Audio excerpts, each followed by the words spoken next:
Cette semaine, dans Futura Récap, un nouvel administrateur pour la NASA en 2025, une méthode insolite pour faire un électroencéphalogramme, une tempête solaire extrême qui date d'il y a 2700 ans, un séisme au Japon a soulevé le terrain de 4 mètres et des pneus de vélo garantis increvables et sans entretien. Bonjour à toutes et à tous, je suis Mélissa Lepoureau et voici les 5 actus de la semaine qu'il ne fallait pas rater.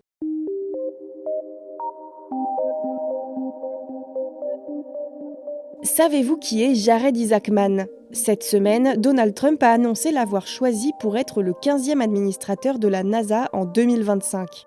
Toujours pilotée par des astronautes, scientifiques ou politiques, jamais elle n'aura connu un tel administrateur. Parce qu'en effet, c'est la première fois qu'un astronaute privé prend les rênes de la NASA. Il est connu pour avoir fait la toute première sortie spatiale privée de l'histoire. On le voit un peu comme un double d'Elon Musk avec un parcours similaire. Il croit d'ailleurs dur comme fer à la vision martienne du fondateur de SpaceX. Il a débuté en fondant sa société de paiement en 1999, un peu comme Elon Musk avec PayPal.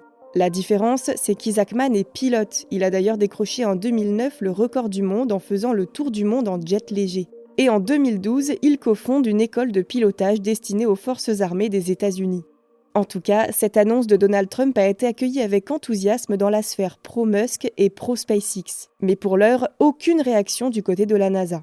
De son côté, Isaacman a réagi sur Twitter en affirmant que les Américains marcheront sur la Lune et sur Mars, et qu'ainsi cela rendra la vie meilleure sur Terre. C'est donc sa principale mission.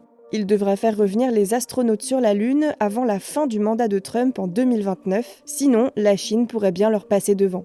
Le gouvernement Trump risque de demander beaucoup de sacrifices à la NASA pour aller sur Mars le plus vite possible, comme le souhaite Elon Musk. Pour gagner en budget, elle devra probablement stopper certains programmes. Isaacman à la tête de la NASA est un choix qui reflète parfaitement la vision d'Elon Musk. Mais encore faut-il qu'il parvienne à la mettre en œuvre, lui qui n'a pas vraiment d'expérience en politique. Il aura du mal à négocier avec le Congrès certaines coupes budgétaires drastiques pour certains programmes, voire des abandons qui pourraient conduire à de nombreuses pertes d'emplois à la NASA, et peut-être même à la fermeture de certains centres. Enfin, reste à voir comment vont réagir les astronautes de la NASA. Mais dans tous les cas, la NASA sous l'étiquette Musk-Isaacman va profondément changer de nature, et SpaceX en ressortira gagnant. Idée saugrenue ou grande avancée ?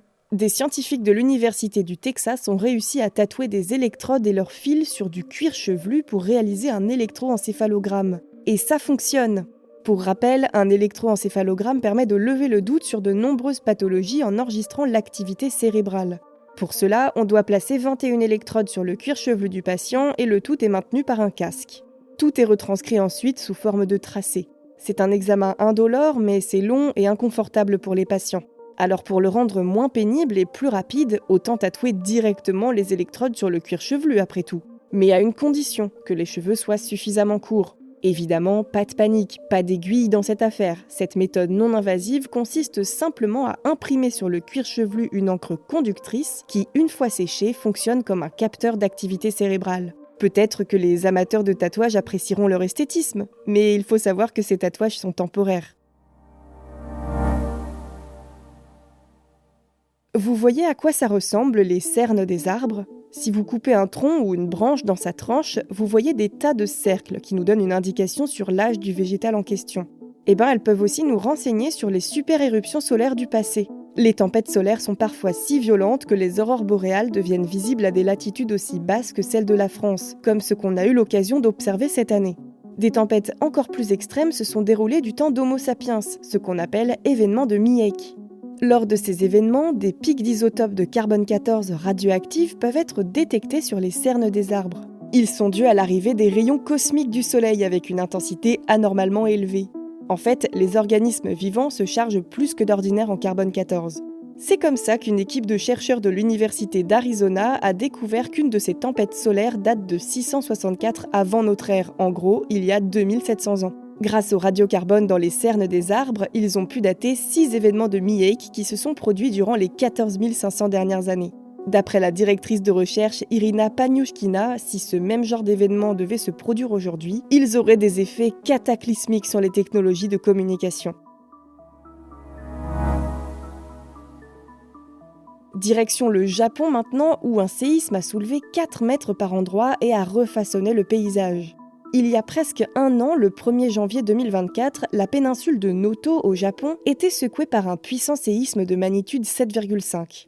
Un événement exceptionnel car il s'est produit sur la côte ouest, une région moins habituée aux puissants séismes que la côte est. Mais aussi parce qu'il s'est soldé par un déplacement vertical impressionnant de la surface du sol.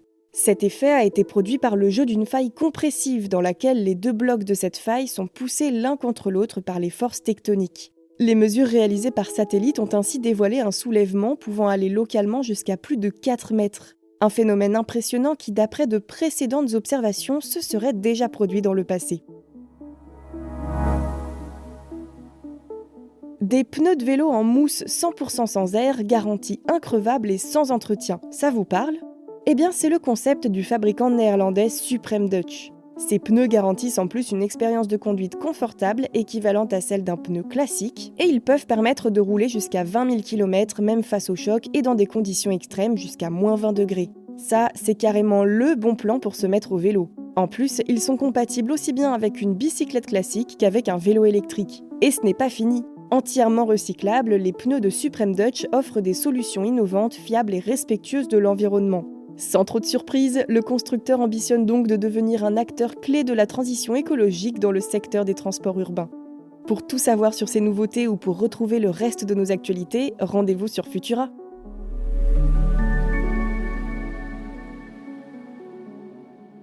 C'est tout pour cette semaine. Si vous nous écoutez sur les apps audio, pensez à vous abonner pour nous retrouver toutes les semaines et à nous laisser une note et un commentaire. Cette semaine, découvrez notre dernier épisode de Vitamine Tech, dans lequel Adèle Njaki nous dit tout sur une IA protectrice des animaux en voie d'extinction. Merci pour votre écoute et votre soutien, très bonne journée ou excellente soirée et à bientôt!